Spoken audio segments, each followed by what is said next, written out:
ಈಗಾಗಲೇ ಜೈಲು ವಾಸವನ್ನ ಅನುಭವಿಸಬೇಕಾದಂತಹ ಅನಿವಾರ್ಯತೆಯಲ್ಲಿರುವಂತಹ ಶಶಿಕಲಾ ಪೋಯಸ್ ಗಾರ್ಡನ್ ಅಂದ್ರೆ ತಮ್ಮ ನಿವಾಸದಿಂದ ಹೊರಟಿದ್ದಾರೆ ಅಂತ ಹೇಳಿ ತಿಳಿದು ಬಂದಿದೆ. ಇದೀಗ ಅವರು ಮೊದಲಿಗೆ ಪೋಯಸ್ ಗಾರ್ಡನ್ ನಿಂದ ಹೊರಟು ಚೆನ್ನೈನ ಮರೀನಾ ಬೀಚ್ ನಲ್ಲಿರುವಂತಹ ಜಯಲಲಿತಾ ಅವರ ಸಮಾಧಿ ಬಳಿ ತೆರಳುತ್ತಾ ಇದ್ದಾರೆ. ಈ ಸಂದರ್ಭದಲ್ಲಿ ಮತ್ತೋರ್ವ ಅಪರಾಧಿ ಈ ಪ್ರಕರಣದ್ದು ಅಂತ ಅಂದ್ರೆ ಇಳವರಸಿ ಅವರು ಕೂಡ ಶಶಿಕಲಾ ಅವರ ಜೊತೆಗೆ ಇದ್ದಾರೆ ಅಂತ ಹೇಳಿ ತಿಳಿದು ಬಂದಿದೆ. ಶಶಿಕಲಾ ಹಾಗೆ ಇಳವರಸಿ ಸದ್ಯ ಚೆನ್ನೈನ ಮರೀನಾ ಬೀಚ್ ನಲ್ಲಿರುವಂತಹ ಜಯಲಲಿತಾ ಅವರ ಸಮಾಧಿ ಬಳಿ ತೆರಳುತ್ತಾ ಇದ್ದಾರೆ. ಆ ಸಮಾಧಿ ಬಳಿ ತೆರಳಿ ಅಲ್ಲೊಂದಷ್ಟು ಹೊತ್ತು ಇದ್ದು ಸಮಾಧಿಗೆ ನಮನ ಸಲ್ಲಿಸಿದಂತ ನಂತರದಲ್ಲಿ ಬೆಂಗಳೂರಿನತ್ತ ಶಶಿಕಲಾ ನಟರಾಜನ್ ಹೊರಟು ಬರಲಿದ್ದಾರೆ. ಇದಕ್ಕೋಸ್ಕರನೇ ಪರಪ್ಪನ ಅಗ್ರಹಾರ ಜೈಲಿನಲ್ಲಿ ಒಂದಷ್ಟು ವಿಶೇಷವಾಗಿ ವ್ಯವಸ್ಥೆಯನ್ನು ಕೂಡ ಮಾಡಿಕೊಳ್ಳಲಾಗಿದೆ. ಯಾಕಂತ ಅಂದ್ರೆ ಸ್ಪೆಷಲ್ ಕೋರ್ಟ್ ಅನ್ನ ಈಗ ಪರಪ್ಪನ ಅಗ್ರಹಾರಕ್ಕೆ ಶಿಫ್ಟ್ ಮಾಡುವಂತಹ ಕಾರ್ಯ ಒಂದು ಕಡೆ ಆಗಿದೆ. ಅದರ ಜೊತೆಗೇನೆ ಅಲ್ಲಿ ಅವರಿಗೆ ತಂಗೋದಕ್ಕೆ ಸಾಮಾನ್ಯ ಕೈದಿ ಅಂತಾನೆ ಅಲ್ಲಿ ವ್ಯವಸ್ಥೆಯನ್ನ ಮಾಡಿಕೊಳ್ಳಲಾಗಿದೆ. ಅದನ್ನು ಹೊರತುಪಡಿಸಿದ್ರೆ ಹಿಂದೆ ಜಯಲಲಿತಾ ಜೊತೆಗೆ ಶಶಿಕಲಾ ಇಬ್ರು ಕೂಡ ಸೆರೆವಾಸವನ್ನು ಅನುಭವಿಸಿದಂತಹ ಸಂದರ್ಭದಲ್ಲಿ ಒಂದಷ್ಟು ವಿಶೇಷ ವ್ಯವಸ್ಥೆಯನ್ನ ಮಾಡಿಕೊಳ್ಳಲಾಗಿತ್ತು. ಆದ್ರೆ ಈ ಬಾರಿ ಶಶಿಕಲಾ ನಟರಾಜನ್ ಜೈಲು ವಾಸವನ್ನು ಅನುಭವಿಸುವಂತಹ ಸಂದರ್ಭದಲ್ಲಿ ಯಾವುದೇ ರೀತಿಯಾದಂತಹ ವಿಶೇಷ ವ್ಯವಸ್ಥೆಯನ್ನು ಮಾಡಲಾಗಿರೋದಿಲ್ಲ. ಸಾಮಾನ್ಯ ಖೈದಿಯಂತೆಯೇ ಅವರು ಪರಪ್ಪನ ಅಗ್ರಹಾರದಲ್ಲಿ 3 ವರ್ಷಗಳಿಗಿಂತ ಹೆಚ್ಚಿನ ಸಂದರ್ಭವನ್ನ ದೂಡಬೇಕಾಗುತ್ತೆ. ಹಾಗೆ ಇದೀಗ ಅವರು ಪೋಯಸ್ ಗಾರ್ಡನ್ ನಿಂದ ಹೊರಟಿದ್ದಾರೆ. ಪೋಯಸ್ ಗಾರ್ಡನ್ ನಿಂದ ಹೊರಟಂತಹ ಶಶಿಕಲಾ ಜಯಲಲಿತಾ ಸಮಾಧಿಯತ್ತ ತೆರಳುತ್ತಾ ಇದ್ದಾರೆ. ಅನಾರೋಗ್ಯದ ನೆಪವೊಡ್ಡಿ ಒಂದಷ್ಟು ದಿನಗಳ ಕಾಲ ಜೈಲು ಸೆರೆವಾಸದಿಂದ ಮುಕ್ತಿ ಹೊಂದೋದಕ್ಕೆ ಅಥವಾ ಸ್ವಲ್ಪ ದಿನಗಳ ಕಾಲ ದೂಡೋದಕ್ಕೆ ಒಂದು ಪ್ರಯತ್ನ ಕೂಡ ಆಯಿತು. ಆದರೆ ಸುಪ್ರೀಂ ಕೋರ್ಟ್ ಯಾವುದೇ ರೀತಿಯಾಗಿಯೂ ಕೂಡ ಶಶಿಕಲಾ ಅವರ ಅರ್ಜಿಯ ವಿಚಾರವಾಗಿ ವಿಚಾರಣೆಯನ್ನು ನಡೆಸೋದಕ್ಕೆ ಮುಂದಾಗಲಿಲ್ಲ.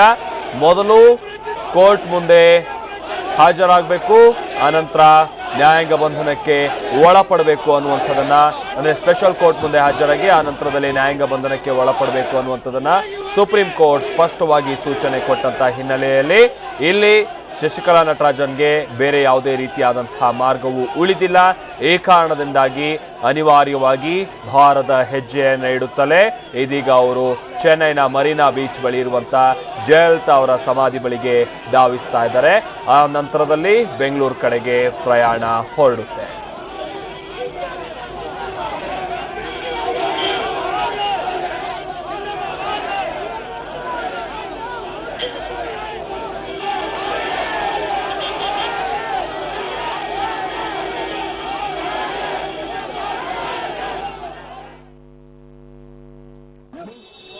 ಬೆಂಗಳೂರಿನ ವಿಶೇಷ ನ್ಯಾಯಾಲಯಕ್ಕೆ ಶರಣಾಗೋಕೆ ತತ್ಕ್ಷಣವೇ ಶರಣಾಗಬೇಕು ಅನ್ನುವಂತಹ ಸೂಚನೆಯನ್ನ ಸುಪ್ರೀಂ ಕೋರ್ಟ್ ನೀಡಿದೆ.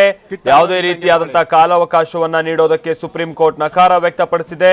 ಶರಣಾಗೋದಕ್ಕೆ ನಂಗೊಂದಷ್ಟು ಕಾಲಾವಕಾಶ ಬೇಕು ಅಂತ ಹೇಳಿ ಕೋರಿ ಅರ್ಜಿಯನ್ನ ಏನ್ ಸಲ್ಲಿಸಲಾಗಿತ್ತು ಆ ಅರ್ಜಿಯನ್ನ ತಿರಸ್ಕರಿಸಲಾಗಿದೆ. ಈ ಕಾರಣದಿಂದಾಗಿ ಇದೀಗ ಬೆಂಗಳೂರಿನ ಪರಪ್ಪನ ಅಗ್ರಹಾರದ ಕಡೆಗೆ ಬರಲೇಬೇಕಾದಂತಹ ಅನಿವಾರ್ಯತೆ ಇದೆ.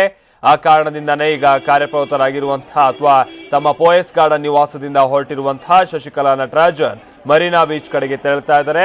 ಈ ಸಂದರ್ಭದಲ್ಲಿ ಈ ಪ್ರಕರಣದ ಅಂದ್ರೆ ಆದಾಯ ಮೀರಿ ಆಸ್ತಿ ಗಳಿಕೆಯ ಪ್ರಕರಣದ ಮತ್ತೋರ್ವ ಅಪರಾಧಿ ಕೂಡ ಇವ್ರ ಜೊತೆಗೆ ಈಗ ಮರೀನಾ ಬೀಚ್ ಕಡೆಗೆ ತೆರಳುತ್ತಾ ಇದ್ದಾರೆ, ಇಳವರಸಿ ಕೂಡ ಅಂತ ಹೇಳಿ ತಿಳಿದು ಬಂದಿದೆ. ಅದರ ಜೊತೆಗೆ ಇವತ್ತು ಬೆಳಗ್ಗೆಯಿಂದನೂ ಕೂಡ ಒಂದಷ್ಟು ರಾಜಕೀಯ ತಂತ್ರಗಾರಿಕೆಯಲ್ಲಿ ತೊಡಗಿದ್ರು ಅನ್ನುವಂತ ಮಾಹಿತಿಯೂ ಕೂಡ ಲಭ್ಯ ಇದೆ. ಶಶಿಕಲಾ ನಟರಾಜನ್ ಕಾರಣ ಅಂತಂದ್ರೆ ತಮ್ಮ ಬದಲಿ ನಾಯಕತ್ವವನ್ನ ಈಗ ಆಲ್ರೆಡಿ ಅವರು ಸೂಚಿಸಿ ಹೋಗಾಗಿದೆ. ಈ ಕಾರಣಕ್ಕಾಗಿ ಯಾವುದೇ ಕಾರಣಕ್ಕೂ ಪನ್ನೀರ್ ಸೆಲ್ವಂ ಸರ್ಕಾರ ರಚನೆಗೆ ಅವಕಾಶ ಮಾಡಿಕೊಡಬಾರ್ದು ಅನ್ನುವಂತ ನಿಟ್ಟಿನಲ್ಲಿ ಒಂದಷ್ಟು ಕಾರ್ಯತಂತ್ರವನ್ನು ಕೂಡ ಇವತ್ತು ಬೆಳಗ್ಗೆನೂ ಕೂಡ ಹೆಣೆಯಲಾಗಿದೆ ಅಂತ ಹೇಳಿ ತಿಳಿದು ಬಂದಿದೆ. ಅದರ ಜೊತೆಗೇನೆ ಲಭ್ಯ ಇರುವಂತ ಮಾಹಿತಿ ಪ್ರಕಾರವಾಗಿ ಪರಪ್ಪನ ಅಗ್ರಹಾರ ಜೈಲಿನಲ್ಲೇ ಕುಳಿತು ಎಐಎಡಿಎಂಕೆಯನ್ನ ಕಂಟ್ರೋಲ್ ಮಾಡುವಂತಹ ನಿಟ್ಟಿನಲ್ಲಿ ಒಂದಷ್ಟು ಕಾರ್ಯತಂತ್ರವನ್ನು ಕೂಡ ಅವರು ಹೆಣೆದಿದ್ದಾರೆ. ಅದಕ್ಕೆ ಪೂರಕವಾಗಿ ತಮ್ಮ ಕುಟುಂಬಸ್ಥ ಒಂದಷ್ಟು ನಾಯಕರನ್ನು ಕೂಡ ಈ ಹಿಂದೆ ಎಐಎಡಿಎಂಕೆಯಿಂದ ಅವರು ವಜಾಗೊಂಡಿದ್ದಂತಹ ನಾಯಕರನ್ನ ಇವತ್ತು ಮತ್ತೆ ಪಕ್ಷ ಸೇರ್ಪಡೆ ಮಾಡುವಂತಹ ಕಾರ್ಯನೂ ಕೂಡ ಆಗಿದೆ. ಈ ಮುಖಾಂತರವಾಗಿ ತಮ್ಮ ಪ್ರಾಬಲ್ಯ ಅಥವಾ ಕುಟುಂಬ ಪ್ರಾಬಲ್ಯ ಎಐಎಡಿಎಂಕೆಯಲ್ಲಿ ಇರಬೇಕು ಅನ್ನುವಂತಹ ನಿಟ್ಟಿನಲ್ಲಿ ಶಶಿಕಲಾ ನಟರಾಜನ್ ಒಂದಷ್ಟು ವ್ಯವಸ್ಥೆಯನ್ನ ಇವತ್ತು ಮಾಡಿದ್ದಾರೆ. ಈ ಮುಖಾಂತರವಾಗಿನೇ ಪರಪ್ಪನ ಅಗ್ರಹಾರ ಜೈಲಿನಲ್ಲಿ ಇದ್ರೂ ಕೂಡ ಎಐಎಡಿಎಂಕೆಯನ್ನ ನಿಯಂತ್ರಿಸೋದಕ್ಕೆ ಬೇಕಾದಂತಹ ಎಲ್ಲ ವ್ಯವಸ್ಥೆಯನ್ನು ಕೂಡ ಮಾಡಿಕೊಂಡಿದ್ದಾರೆ. ಇದೀಗ ಚೆನ್ನೈನ ಮರೀನಾ ಬೀಚ್ ಹತ್ತ ತೆರಳುತ್ತಾ ಇರುವಂತಹ ಸಂದರ್ಭದಲ್ಲಿ ಅವರ ಎಐಎಡಿಎಂಕೆಯ ಕಾರ್ಯಕರ್ತರು ಜೊತೆಗೆ ಅವರ ಬೆಂಬಲಿಗರು ಕೂಡ ಈ ಸಂದರ್ಭದಲ್ಲಿ ಶಶಿಕಲಾ ನಟರಾಜನ್ ಅವರನ್ನ ಬರಮಾಡ್ಕೊಳ್ತಾ ಇದ್ದಾರೆ. ಸಮಾಧಿ ಬಳಿ ಹೋಗ್ತಾ ಇರುವಂತಹ ಸಂದರ್ಭದಲ್ಲಿ ಜೊತೆಗೆ ಅತೀವ ದುಃಖದಿಂದಲೇ ಅವರನ್ನ ಜೈಲಿಗೆ ಕಳಿಸ್ಕೊಡ್ಬೇಕಾದಂತಹ ಅನಿವಾರ್ಯತೆಯೂ ಕೂಡ ಕಾರ್ಯಕರ್ತರಿಗೆ ಜೊತೆಗೆ ಬೆಂಬಲಿಗರಿಗೆ ಇದೆ. ಮತ್ತೊಂದು ಕಡೆ ಮರೀನಾ ಬೀಚ್ನಲ್ಲಿ ಜಯಲಲಿತಾ ಅವರ ಸಮಾಧಿಯನ್ನ ಅವರೇನೀಗ ಸಮಾಧಿ ಬಳಿ ಬರ್ತಾರೆ. ಈ ಕಾರಣಕ್ಕಾಗಿನೇ ಅಲ್ಲೂ ಕೂಡ ಒಂದಷ್ಟು ವ್ಯವಸ್ಥೆಯನ್ನ ಮಾಡಿಕೊಳ್ಳಲಾಗಿದೆ. ಬಿಗಿ ಪೊಲೀಸ್ ಬಂದೋಬಸ್ತ್, ಅದರ ಜೊತೆಗೇನೆ ಅವರು ಒಂದಷ್ಟು ಹೊತ್ತು ಕುಳಿತು ಏನಾದರೂ ಅಲ್ಲಿ ಸ್ಮರಿಸೋದಿದ್ರೆ ಅಥವಾ ನಮನ ಮಾಡ್ಕೊಳ್ಳೋದಿದ್ರೆ ಅದಕ್ಕೆ ಬೇಕಾದಂತಹ ವ್ಯವಸ್ಥೆಯನ್ನು ಕೂಡ ಈಗ ಜಯಲಲಿತಾ ಅವರ ಸಮಾಧಿ ಇರುವಂತಹ ಸ್ಥಳದ ಬಳಿ ಮಾಡಿಕೊಳ್ಳಲಾಗಿದೆ. ಮೇಲಿಂದ ಮೇಲೆ ಬಹಳಷ್ಟು ಮಂದಿ ಗಣ್ಯರು ಜಯಲಲಿತಾ ಅವರ ಸಮಾಧಿ ಬಳಿ ತೆರಳುತ್ತಾ ಇದ್ದಾರೆ. ನಿನ್ನೆ ಓ ಪನ್ನೀರ್ ಸೆಲ್ವಂ ಜೊತೆಗೆ ಜಯಲಲಿತಾ ಅವರ ಸಹೋದರನ ಪುತ್ರಿ ಜೆ ದೀಪಾ ಇಬ್ರು ಕೂಡ ಒಟ್ಟಾಗಿ ಹೋಗಿ ಸಮಾಧಿ ಬಳಿ ನಮನ ಸಲ್ಲಿಸಿದಂಥದ್ದು ಬಹಳಷ್ಟು ವಿಶೇಷತೆಯಾಯಿತು. ಜೊತೆಗೆ ಜೆ ದೀಪಾ ನಾನು ಅಫಿಷಿಯಲ್ ಆಗಿ ರಾಜಕೀಯಕ್ಕೆ ಎಂಟ್ರಿ ಕೊಡ್ತಾ ಇದ್ದೀನಿ ಅನ್ನುವಂಥ ಮಾತನ್ನು ಕೂಡ ನಿನ್ನೆ ಮಾಧ್ಯಮದವರು ಕೇಳಿದಂತ ಪ್ರಶ್ನೆಗೆ ಹೇಳಿದ್ರು. ಒಂದು ಕಡೆ ಜೆ ದೀಪಾ ರಾಜಕೀಯಕ್ಕೆ ಎಂಟ್ರಿ ಕೊಡುವಂತ ಸುಳಿವನ್ನ ಕೊಟ್ಟಿದ್ರೆ, ಮತ್ತೊಂದು ಕಡೆ 9 ವರ್ಷಗಳಿಗಿಂತಲೂ ಹೆಚ್ಚಿನ ಕಾಲ ರಾಜಕೀಯ ವನವಾಸವನ್ನ ಅನುಭವಿಸಬೇಕಾದಂತಹ ದುಸ್ಥಿತಿ ಇದೀಗ ಶಶಿಕಲಾ ನಟರಾಜನ್ರದ್ದು. ಎಲ್ಲ ಅಂದ್ಕೊಂಡಂತಾಗಿದ್ರೆ ಇವತ್ತಷ್ಟೊತ್ತಿಗೆ ರಾಜಭವನದ ಬಳಿ ತೆರಳಿ ಒಂದಷ್ಟು ರಾಜಕೀಯ ತಂತ್ರಗಾರಿಕೆ, ಆ ನಂತರದಲ್ಲಿ ಸರ್ಕಾರ ರಚನೆಗೆ ಬೇಕಾದಂತಹ ಎಲ್ಲಾ ಸಿದ್ಧತೆಯನ್ನು ಮಾಡಿಕೊಳ್ಬೇಕಾಗಿತ್ತು. ಆದ್ರೆ ಸುಪ್ರೀಂ ಕೋರ್ಟ್ನ ತೀರ್ಪು ಇಲ್ಲಿ ಶಶಿಕಲಾ ನಟರಾಜನ್ಗೆ ಆಗಿರುವಂತಹ ಈ ಸಂದರ್ಭದಲ್ಲಿ ಇದೀಗ ಬಾರದ ಹೆಜ್ಜೆಯಿಂದನೇ ಅವರು ಪರಪ್ಪನ ಅಗ್ರಹಾರದ ಕಡೆ ಬರಬೇಕಾದಂತಹ ಅನಿವಾರ್ಯತೆ ಇದೆ.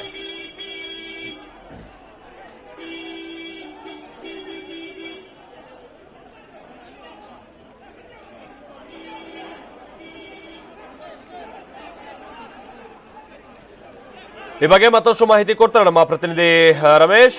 ಈಗ ಬಹುಶಃ ಮರೀನಾ ಬೀಚ್ ನ ಹತ್ತತ್ರನೇ ತಲುಪ್ತಾ ಇದ್ದಾರೆ ಅಂತ ಅನ್ಸುತ್ತೆ. ಈಗ ನಂತರದ ಹಂತದಲ್ಲಿ ಏನೇನು ಅಂತ ಹೇಳಿ ಅವರು ಯೋಜನೆ ಇರುವಂತದ್ದು ಅಲ್ಲಿಂದ ಅಂದ್ರೆ ಮರೀನಾ ಬೀಚ್ ನಲ್ಲಿ ಜಯಲಲಿತಾ ಅವರ ಸಮಾಧಿ ಬಳಿ ಹೋದ ನಂತರದಲ್ಲಿ ನೇರವಾಗಿ ಪರಪ್ಪನ ಅಗ್ರಹಾರದ ಕಡೆನಾ ಅಥವಾ ಬೇರೆ ಏನಾದ್ರು ಕಾರ್ಯತಂತ್ರ ಅಂತ ಮನಸ್ಸಲ್ಲಿ ಇಟ್ಕೊಂಡಿದ್ದಾರಾ? ಏನ್ ವಿಚಾರ ರಮೇಶ್? ಇದುವರೆಗೂ ಇರ್ತಕ್ಕಂಥ ಮಾಹಿತಿ ಏನು, ಈಗ ಪೊಲೀಸ್ ಗಾರ್ಡನ್ ಇಂದ ಹೊರಟಿದ್ದಾರೆ.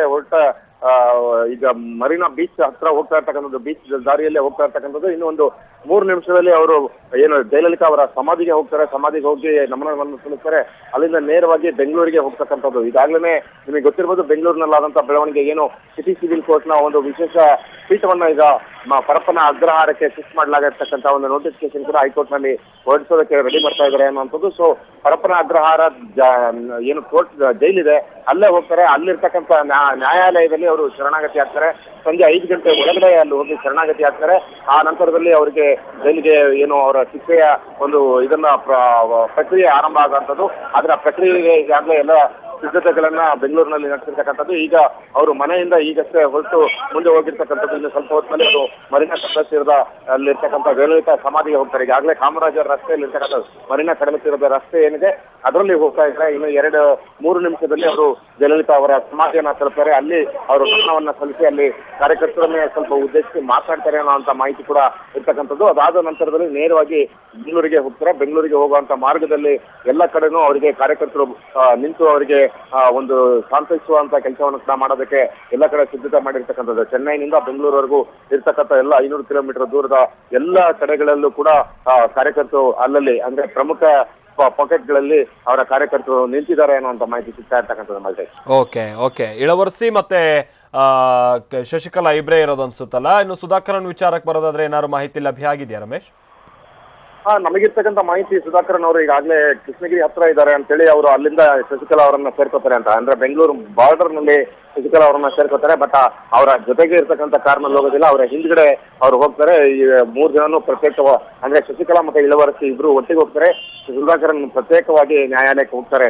ಆದ್ರೆ ಒಟ್ಟಿಗೆ ಒಂದೇ ಸಮಯದಲ್ಲಿ ಹೋಗ್ತಾರೆ, ಬಟ್ ಪ್ರತ್ಯೇಕ ಕಾರ್ಗಳಲ್ಲಿ ಬರ್ತಾರೆ ಅನ್ನುವಂತ ಮಾಹಿತಿ ಸಿಕ್ಕಿರ್ತಕ್ಕಂಥದ್ದು. ಅವ್ರು 3 ಜನನು ಒಟ್ಟಿಗೆ ಅಲ್ಲಿ ಶರಣಾಗತಿಯಾಗಿ ಇವತ್ತು ಏನು ಸುಪ್ರೀಂ ಕೋರ್ಟ್ ಕಾಯಮಾತಿ ಮಾಡಿದ ಶಿಕ್ಷೆಯನ್ನ ಅದನ್ನ ಅನುಭವಿಸುವಂತ ಪ್ರಕ್ರಿಯೆಗೆ ಇವತ್ತು ಚಾಲನೆ ನೀಡ್ತಾರೆ ಅನ್ನೋದು. ಇನ್ನೂ ಕೂಡ ಚೆನ್ನೈನಲ್ಲಿ ಏನು ಅವರ ನಿವಾಸದಲ್ಲಿ ಈಗ ಹೊರಟರು ಅವರು ಇನ್ನೂ ಕೂಡ ನಿವಾಸ ಹತ್ರದಿಂದ ಕಾರುಗಳು ಕಾರ್ಯಕರ್ತರು ಇನ್ನೂ ಕೂಡ ಹೋಗ್ತಾ ಇರ್ತಕ್ಕಂಥದ್ದನ್ನ ನೀವು ನೋಡ್ಬೋದು. ಸಾಕಷ್ಟು ಸಂಖ್ಯೆಯಲ್ಲಿ ಜನ ಇನ್ನೂ ಕೂಡ ಹೋಗ್ತಾ ಇರ್ತಕ್ಕಂಥದ್ದು. ಅಂದ್ರೆ ಎಷ್ಟು ಸಂಖ್ಯೆಯಲ್ಲಿ ಇಲ್ಲಿ ಜನ ಸೇರಿದ್ರು ಅನ್ನೋದು ನೋಡ್ಬೋದು. ಇಲ್ಲಿಂದ ಹೋಗಿ ಅವರು ಸುಮಾರು 7 ರಿಂದ 8 ನಿಮಿಷ ಆಗಿದೆ. 8 ನಿಮಿಷ ಆದ್ರೂ ಕೂಡ ಇಲ್ಲಿಂದ ಜನ ಇನ್ನೂ ಕಡಿಮೆ ಆಗಿಲ್ಲ. ಎಲ್ಲರೂ ಕೂಡ ಈ ಮಾರ್ಗದಲ್ಲೇ ಹೋಗ್ತಾ ಇರ್ತಕ್ಕಂಥದ್ದು. ಅದೇ ರೀತಿ ಕಾರುಗಳು ವಾಹನಗಳು ಕೂಡ ಹೋಗ್ತಾ ಇರ್ತಕ್ಕಂಥದ್ದು. ಅಲ್ಲಿಗೆ ನಿಮಗೆ ಗೊತ್ತಾಗುತ್ತೆ ಎಷ್ಟು ಮಟ್ಟಿಗೆ ಅಭಿಮಾನಿಗಳು ಅವರನ್ನ ಬೀಳ್ಕೊಡೋದಕ್ಕೆ ಬಂದಿದ್ದಾರೆ. ಅವ್ರಿಗೆ ಎಲ್ರಿಗೂ ಕೂಡ ನೋವಾಗಿರ್ತಕ್ಕಂಥದ್ದು. ಏನು ಶಶಿಕಲಾ ಅವರು ಮುಖ್ಯಮಂತ್ರಿ ಆಗ್ಬೇಕಾಗಿತ್ತು, ಇಷ್ಟೊತ್ತಿಗೆ ಕೆಲವು ಸರಿಯಾಗಿ ನಡೆದಿದ್ರೆ ಇಷ್ಟೊತ್ತಿಗೆ ಅವರು ತಮಿಳುನಾಡಿನ ಮುಖ್ಯಮಂತ್ರಿಯಾಗಿ ಇರಬೇಕಾಗಿತ್ತು. ಬಟ್ ಆದ್ರೆ ನ್ಯಾಯ ಏನು ರಾಜ್ಯಪಾಲರು ಅವರಿಗೆ ಸರ್ಕಾರ ರಚನೆಗೆ ಆಹ್ವಾನ ನೀಡಿರಲಿಲ್ಲ. ಸುಪ್ರೀಂ ಕೋರ್ಟ್ ನ ತೀರ್ಪು ಪೆಂಡಿಂಗ್ ಇರೋದ್ರಿಂದ ಕಾಯ್ತಾ ಇದ್ರು. ನಿನ್ನೆ ತೀರ್ಪಿನಲ್ಲಿ ಅವರಿಗೆ ಶಿಕ್ಷೆ ಕಾಯಮಾತಿ ಆಗಿದೆ. ಹಾಗಾಗಿ ಅವರು ಮುಖ್ಯಮಂತ್ರಿ ಆಗುವಂತದ್ದು ತಪ್ಪಿರ್ತಕ್ಕಂಥದ್ದು. ಈಗ ಶಿಕ್ಷೆಯನ್ನು ಅನುಭವಿಸಬೇಕಾಗಿರ್ತಕ್ಕಂಥದ್ದು. ಆ ಹಿನ್ನೆಲೆಯಲ್ಲಿ ಈಗ ಬೆಂಗಳೂರಿನ ಒಂದು ಜೈಲಿಗೆ ಪರಪ್ಪನಗ್ರಹಾರ ಜೈಲಿಗೆ ಹೋಗ್ತಾ ಇದ್ದಾರೆ.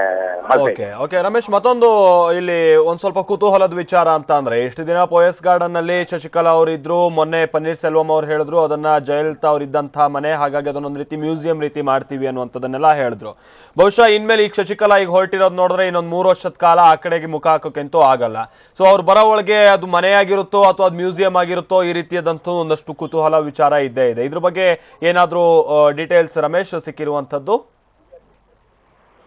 ಮಾಲ್ತೇಶ್, ನಿಮಗೆ ಗೊತ್ತಿರ್ಬೋದು, ನಿನ್ನೆ ಏನು ಪ್ರಕರಣದಲ್ಲಿದೆ ಅದರಲ್ಲಿ ಅನೇಕ ಸೊತ್ತು ಪತ್ರಗಳು ಎಲ್ಲವೂ ಕೂಡ ಸರ್ಕಾರದ ಮುಟ್ಟುಗೋಲು ಹಾಕೋಬೇಕು. ಅಂದ್ರೆ ಎಲ್ಲವೂ ಕೂಡ ದಂಡದ ಪ್ರಕ್ರಿಯೆಯಲ್ಲಿ ಅವೆಲ್ಲವ ಆಸ್ತಿ ಮುಟ್ಟುಗೋಲಿಗೆ ನ್ಯಾಯಾಲಯ ಸೂಚಿಸಿರ್ತಕ್ಕಂಥದ್ದು. ಪೋಯಸ್ ಗಾರ್ಡನ್ ವಿಚಾರದಲ್ಲಿ ಕೂಡ ಕೆಲವೊಂದು ಭಾಗ ಆ ವಿಚಾರ ಒಂದು ಮುಟ್ಟುಗೋಲಿನಲ್ಲಿ ಬರ್ತಕ್ಕಂಥದ್ದು, ಇನ್ನು ಕೆಲವು ಭಾಗ ಹಾಗೆ ಇರ್ತಕ್ಕಂಥದ್ದು. ಯಾಕಂದ್ರೆ ಇದು ಜಯಲಲಿತಾ ಮತ್ತೆ ಅವರ ತಾಯಿಯ ಇಬ್ರು ಸಂಪಾದನೆಯ ಆಸ್ತಿ.